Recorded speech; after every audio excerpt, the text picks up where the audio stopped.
এই বিগত crisis period যখন বাংলাদেশের হেফাজতের নেতৃবৃন্দকে যখন অ্যারেস্ট করা শুরু হলো, আমার দুইটা চেয়ার ছিল বড়। আমি আগেই বলছি, আমি কিন্তু বক্তব্য ইমানের দিতে পারি না আমি। আমার বক্তব্য ইমানের নাই, ফাটাফাটি নেই। এরপরেও দুইটা চেয়ার বড় থাকার কারণে, একটা হলো হেফাজতে ইসলামের কেন্দ্রীয় সহকারী মহাসচিব, আর একটা হলো রাবেতাতুল ওয়াইজিনের চেয়ারম্যান। রাবেতাতুল ওয়াইজিন কি বলবো আপনাদেরকে, একটু গল্পটা বলি। এই গল্পের ভিতরে অনেক নসিহত আছে। রাবেতাতুল ওয়াইজিন হলো এই সংগঠনটার মূল হলো বর্তমান সময়ে বক্তারা যারা ওয়াজ করে মাঠে ময়দানে, এদের কোনো লাগাম নাই, এরা কারো নিয়ন্ত্রণে চলে না, যার মতো করে বলে। এই কারণে কোরআন থেকে বলে, হাদিস থেকে বলে, নিজের বাড়ির থেকে বলে, নানার বাড়ির থেকে বলে, কেউ আবার শ্বশুর বাড়ির কথাও বলে। কথা বলেন না কেন? কথা বলেন না কেন? কেউ বলে অমুক আমার শাশুড়ি হয়, অমুক আমার খালা হয়, অমুক আমার ফুবু হয়। এটা ওয়াজ। এরপরে অঙ্গ ভঙ্গিমায় যা দেখায় তাতে জোকার ওঠে, কত বলবো। অথচ কিয়ামত পর্যন্ত কোন নবী দুনিয়াতে আসবে না। আর আমার দেশের মানুষ ইসলাম, কোরআনে আল্লাহ পাক স্পষ্ট অর্ডার দিয়েছেন, ইয়া আইয়ুহাল্লাযীনা আমানু ইত্তাকুল্লাহা হাক্কা তুকাতিহি ওয়া লা তামুতুন্না ইল্লা ওয়া আনতুম মুসলিমুন। মৃত্যুর আগে তোমাকে কমপ্লিট মুসলমান হয়ে মরতে হবে। এই ইসলাম জানার সবচাইতে সুন্দর নিরাপদ পদ্ধতি হলো দ্বীনি মাদ্রাসায় ভর্তি হয়ে দ্বীন শিখা। বলেন, এখনো কি বাংলাদেশের 10% মুসলমান ছেলেরা কি মাদ্রাসায় পড়ে? জনসংখ্যার 10% কি হুজুর ছাত্র মাদ্রাসা? না, এখনো 10% না। তাহলে আরো 90% মানুষ এরা ইসলাম শিখবে কোথায়?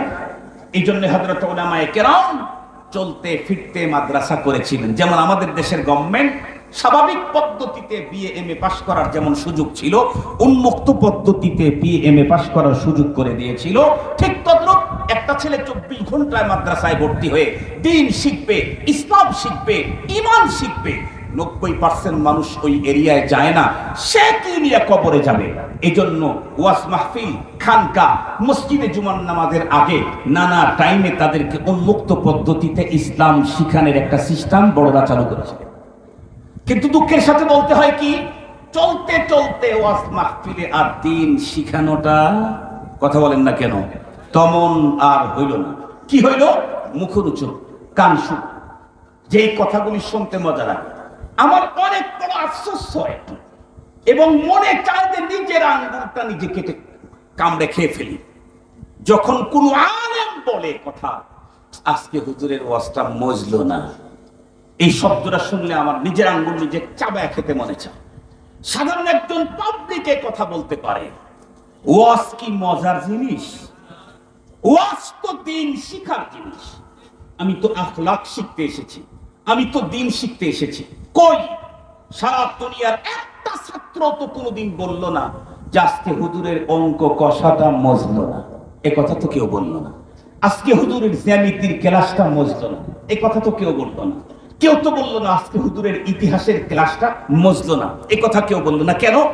মজা খেতে যায় নাই, গেছে ওখান থেকে জ্ঞান অর্জন করার জন্য। যা শিখেছে তাই তার পুঁজিতে অ্যাড হয়েছে, পুঁজি বেড়েছে।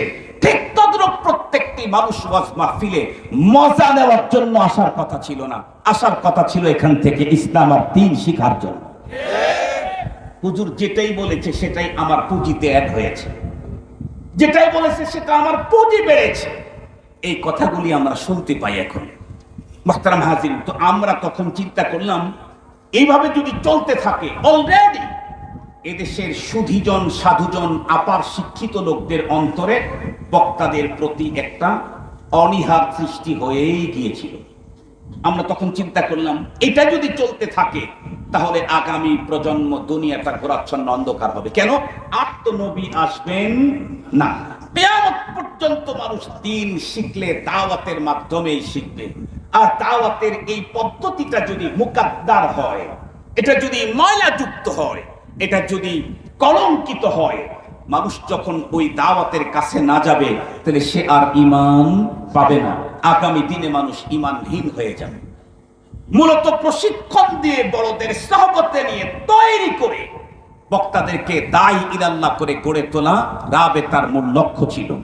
কিন্তু হইলটা কি, কে বা কারা অথবা নিজেরাই ভুল বুঝলো। কি বুঝলো? রাবেতা এখন সারা বাংলাদেশ কন্ট্রোল করে। এমন কি শুনলে অবাক হবে, আমাদের কিছু ভাইরা তো ভিতরে ঢুকে গেল। আমরা দুই ভাই বাইরে ছিলাম বড় চেয়ারে, আমি আর হাসান জাম। আমাদের কপালে যার দুঃখ শুরু হইল, আজকে এখানে পালাই, পরের দিন আর এক জায়গায়, দিনের মধ্যে 2-3 জায়গায় পালান না। যেখানে যাই খালি বলে হুজুর 10 গাড়ি আসতেছে। ভিতরে থাকলে তাও একটা অবস্থা ছিল যে ধরে ফেলছি, এখন যা হয় হবে। বাইরে প্রত্যেকটা মুহূর্তে নতুন নতুন ভয়ঙ্কর। একদিন আমি ইফতার করতে বসবো, রমজান মাস, ইফতার করতে বসছি। এই মুহূর্তে আমাকে ফোন দিয়ে বললো, হুজুর আপনি যেখানে আছেন সরে যান, বাসার যত ফোন আছে ফোনগুলো সরায় দেন, আপনি দ্রুত সরেন, নাইলে কিন্তু আপনার পরিবারের উপরই ঝামেলা হবে। আমি তো ঘর বাড়ি ছেড়ে দিয়ে চলে আসছি, আমার গাড়ি এক জায়গায়, আমার ফোন আর এক জায়গায়। আমি বাচ্চা কাচ্চা নিয়ে এমন জায়গায় থাকি, যেই বিল্ডিং এ থাকি ওই বিল্ডিং এর পাশেরই অনিটালাও জানে না যে এই বাসাতে কোনো পুরুষ মানুষ থাকে কিনা। 7 মাস জুমার নামাজ পড়তেও বের হতে পারিনি। জুমার যখন আজান হতো, কলজা ছিঁড়ে রক্ত চোখ দিয়ে বের হয়ে যেত জুমার আজান শুনে। এরপরে যেই হোক, আল্লাহ তাআলা আমাদেরকে ধীরে ধীরে ধীরে ধীরে একটু অবস্থা স্বাভাবিক করলেন। ওমরার সফর হলো, তখন ওই অবস্থা থেকে বের হয়ে প্রথম ওমরার সফর। আমার সিরাজগঞ্জের এক বিশিষ্ট শিল্পপতি, উনি বললেন ভাই আমার সাথে চলেন। ঠিক আছে চলেন। তো বলতেছে ভাই আমি কিন্তু নর্মাল জায়গায় থাকতে পারি, আমি কিন্তু 5 স্টারে থাকি। আমার আগের থেকে প্ল্যান ছিল যে আমি আল্লাহর ঘরে যাব হলো গুনাহ মাপ নেওয়ার জন্য। তার মানে আমি অপরাধী। অপরাধীর জন্য কি 5 স্টার? কথা বলেন না কেন? অপরাধীর জন্য প্ল্যাটফর্ম। কথা বলেন, অপরাধীর জন্য প্ল্যাটফর্ম, মেহমানের জন্য 5 স্টার। আমি তো অপরাধী, মাপ নেওয়ার জন্য গেছি, আমার জন্য 5 স্টার মানায় না। এই জন্য আমি বললাম ভাই আমি যাব না। কেন? আমি তো মেহমান হিসাবে যাচ্ছি না, আল্লাহ আমার মেহমান হিসাবে ডাক দিয়েছেন, কিন্তু আমি যাচ্ছি অপরাধী হিসাবে। উনি বললেন ভাই আমি পারি না, তাহলে আমার ওমরাই হবে। চিন্তা করলাম তাহলে কমপক্ষে 5 স্টারই থাকি, তাও ওনার ওমরাটা হোক। ভাবলাম, উনি আমাকে আগে ইনফরমেশন করলেন, জানেন কি আপনার সাথে কারা কারা যাচ্ছেন? বললাম না তো। বলতেছে প্রাইম মিনিস্টারের অমক একজন যাচ্ছে, তারপরে সরকার দলীয় অমক যাচ্ছে, তারপরে সব হুজুরদের মামলা যেই থানাতে অবশ্যই আছে সেটা হলো পল্টন, এই থানার ওসি সাহেব আছে। আল্লাহর কি কাম, ওই ওসি সাহেবের বাড়ি আবার আমার বাড়ির পরের গ্রামে। উনি নাকি জানেন, আমি জানি না, আমি নামটা বলবো না, উনি এখনো কর্মরত আছেন, এই জন্য নামটা বলতেছি না। সব আমার সব ভাইদেরকে যেখানে নিছে প্রথমে যে মামলায়, সেখানে ওসি হলেন উনি। আমি চিন্তা করলাম আমার এলাকার মানুষ ওসি ছিল, আমার ভাইরা এত কষ্ট পেল, আমি আগে জানলাম না। পরে যাই হোক ফ্লাইটের ভিতরে দেখা, কথা শুরু হয়ে গেল, এক পর্যায়ে অনেক কথা। উনি বললেন হুজুর আমি কিন্তু ওসির পদ থেকে অব্যাহতি নিয়ে এসেছি। উনি বলেন আমি যখন ডিজাইন পত্র দিয়েছি, পুলিশ কমিশনারকে যখন বলেছি ছাড় আমি এই চেয়ারে থাকবো না, আমাকে একটা নিরিবিলি একটা চেয়ার দিয়ে রাখেন, চাকরি আমি ছাড়বো না, তবে এই চেয়ারে থাকবো না। কমিশনার তখন বলতেছিলেন এ অমক তোমার কি মাথা খারাপ হয়েছে? কেন স্যার? আরে পল্টন থানার ওসি হওয়ার জন্য কোটি কোটি টাকা নিয়ে আসে ওসি হওয়ার জন্য, আর তুমি সেই চেয়ার স্বেচ্ছায় ছেড়ে দিচ্ছ, তোমার মাথা সমস্যা? উনি বলছেন স্যার আমি একটু বয়স বেশি হয়েছে তো, একটু বয়স বেশি হয়ে যাচ্ছে, ভাল লাগে না, এই জন্য আমি একটু নিরিবিলি থাকতে চাই। উনি বললেন মূলত আমি ওই চেয়ারটা ছেড়েছি হলো আলেমদের উপরে নির্যাতনের দৃশ্য আমি সইতেই পারিনি। গতকালকে রাত্রেই তো আমাদের নেতাজি মামুনুল হক উত্তরবঙ্গ থেকে বগুড়া জামি মাদ্রাসায় 12:30টার দিকে খানা খেলাম রাত্রে। এদিকে আমার গাড়ির আবার সেলফ ফেসে গেছে। নেতারে বললাম যে এখন তো আমাকে বাসায় নামায় দিয়ে যেতে হবে। তো ঠিক আছে চলেন। তো নেতার সাথে যখন আসলাম রাস্তার ভিতরে গল্প হলো, এত লম্বা টাইম সে বের হওয়ার পরে আর আমার একসঙ্গে হয়নি। একবার হয়েছে, কিন্তু অন্য বিষয় নিয়ে আলোচনা। আমি যখন বলতেছিলাম তখন ওইখানে যে কয়েকজন জেলে ছিল সবাই বলতেছে আপনার এলাকার মানুষটা এত ভালো, উনি আমাদেরকে জিজ্ঞেস করতেন আজকে কি খাবেন আপনারা। সর্বশেষ যেদিন ওখান থেকে আমাদেরকে সরায় সেদিন উনি আমাদেরকে জিজ্ঞেস করছেন, হুজুর কালকে আপনারা আমার এখান থেকে চলে যাবেন, জানি না কার কাছে পড়বেন, সে কতটুকু আপনাদের সম্মানের দিকে লক্ষ্য রাখবে জানি না, কখন কে কি খাওয়ায় তাও জানি না, হুজুর আজকে বলেন আপনারা কি খেতে চান, আমি তাই ব্যবস্থা করব।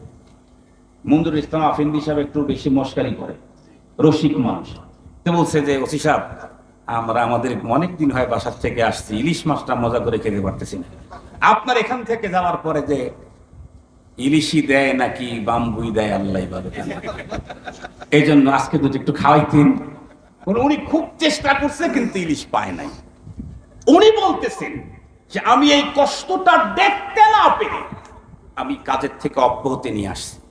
পুরা ওমরার সফরে সবাই মিলে যেই পরিমাণে চোখের পানি ফালাইছি, আমার ওই ভাই তার চাইতে বেশি একাই চোখের পানি ফালিয়েছে।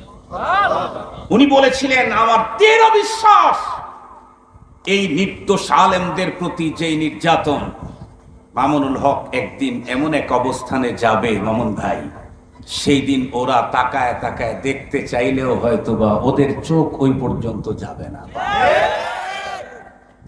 তাই এখন তাই হচ্ছে।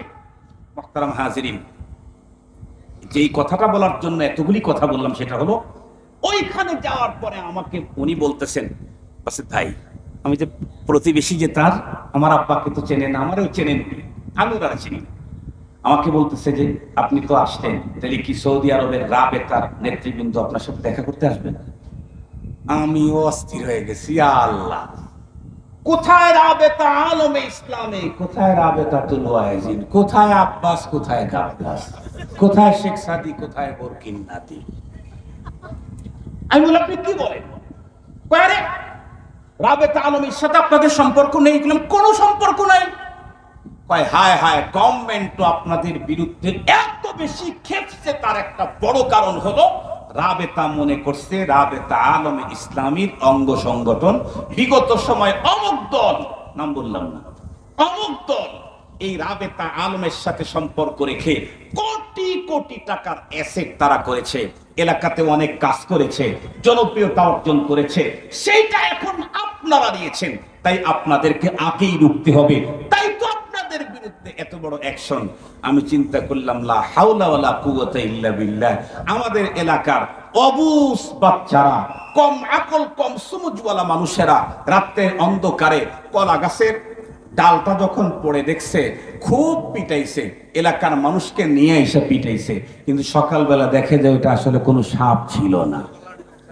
ওই নাদান গুলা যেই পরিমাণে নাদান, তার চাইতে স্ট্যান্ডার্ড নাদান ছিল বিগত সময় এদেশের ক্ষমতার চেয়ারে বসা।